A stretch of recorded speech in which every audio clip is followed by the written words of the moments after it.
Has Lois Lane lost her brand new powers forever, and how will Clark proceed now that his relationship with Supercorp has imploded? Well, let's hop into the pages of Superman issue number 26 and find out what happens next together, shall we? So then, the issue opens up on a very emotional scene as Lena Luthor decides to visit her father now that he's been returned to Stryker's Island prison. Obviously, she's a little heartbroken to realize that Supercorp was basically just another big involved Lex Luthor scheme to try and hurt Superman, and that all the good they had done and how close they had become. Over the last several months to maybe a year, again, time in comics is hard to gauge, Luthor in classic fashion tries to deflect and downplay his wrongdoings by saying that everything he did, good and bad, was ultimately to try and protect his daughter. Lena isn't having any of it, as you might have guessed, saying that, oh yeah, is that what was inspiring you when you traded me to Brainiac? I mean, these 3 little dots on my head aren't a fashion statement, Dad. Or when you were done with that, you carted me off to an island to be taken care of by your homicidal mother who hates you more than anything, but worst of all, you actually made me believe there for a bit that not only was Lex Luthor even capable of change, but that maybe one day we could actually be a real family. Ooh, end scene. Now up on the Watchtower, Superman has the members of Atom Project take a look at Lois. It seems that her Superwoman powers really are completely gone, and Yellow Sun isn't even charging her anymore. They also have no idea where the powers went, if it was back to the original owner or to someone else completely, and that's probably gonna bite them in the ass sooner rather than later. But the worst part of all is that while Lois tries to play tough and says that losing the powers don't really affect her or how she sees herself or how she lives her life, it's very, very clear that she's lying. Both to Clark and herself, but at least if nothing else, things can't possibly get any worse, can they? And we're treated to an interlude where things end up getting much worse much quicker. You remember last time we saw General Zod, he was depowered and on that prison ship? Well, now that prison ship is getting attacked by the Khun, the very same Khun that Mercy hired to test out her Supercorp weapons. Meaning that if Zod wasn't already mad over losing his powers, now he sees people trying to kill him brandishing weapons that have the House of L logo on it. Oh yeah, that's gonna bite everyone in the ass, isn't it? Now back on Earth, Lena decides to give Mercy Graves a piece of her mind before eventually leaving Metropolis and going to join the events of that brand new Supergirl book, which I hear is actually pretty good. Mercy, you might be wondering, was actually able to avoid any jail time herself for the part she played in the whole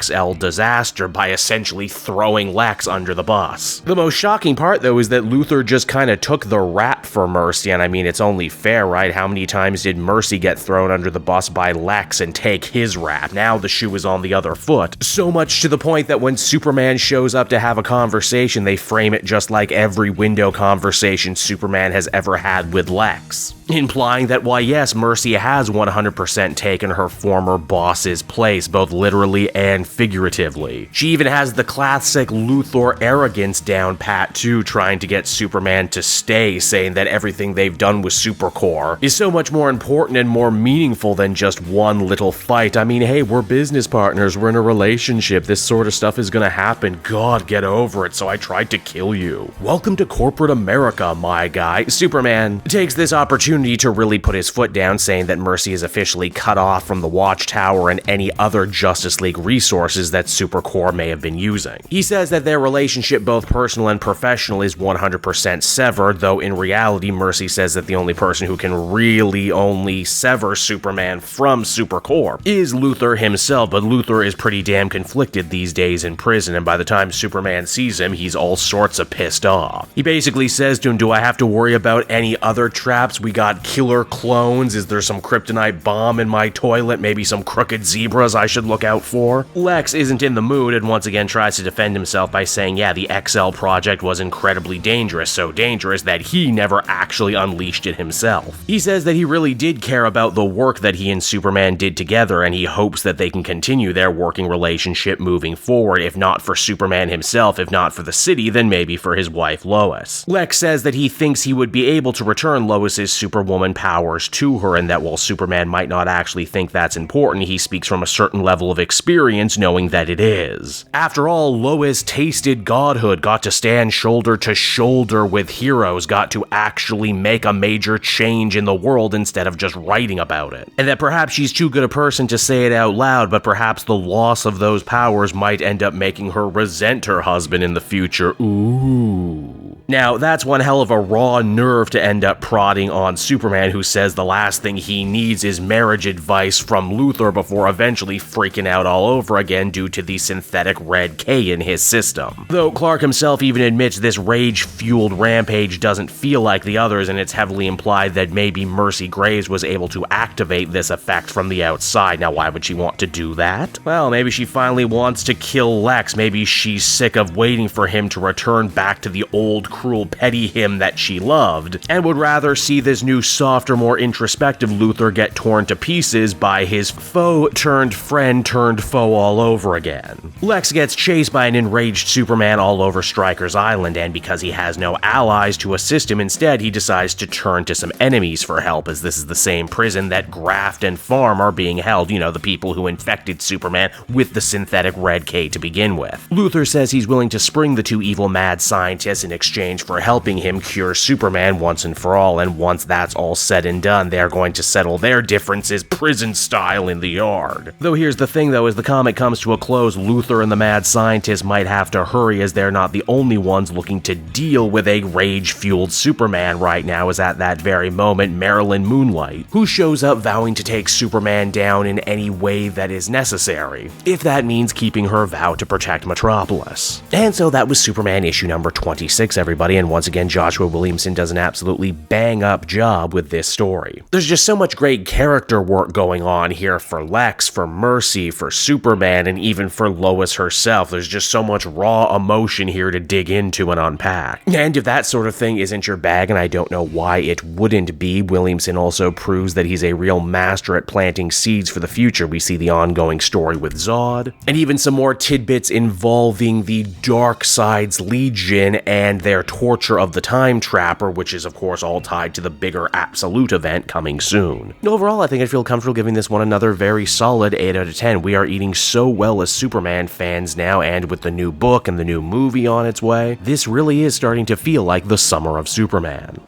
Hey there everyone, it's your pal Cape Joel again, and if you're seeing my face right now, that means you watched to the end of the video, and I'll always be grateful for that. Retention helps in this crazy YouTube game, and so does becoming a patron. If you head on down to the description, you can find a link to my Patreon page. Recently just redid all the tiers, a lot of cool stuff offering up there, exclusive commentaries, exclusive polls, behind the scenes concept art for Capes and Quest. That's the brand new D&D show I've started soon. Never been a better time to become a patron. You can become a patron for as little as $1 a month and help the channel grow, and help me continue to deliver content like what you just saw. So I want to thank you all, and I will see you again next time. Bye bye.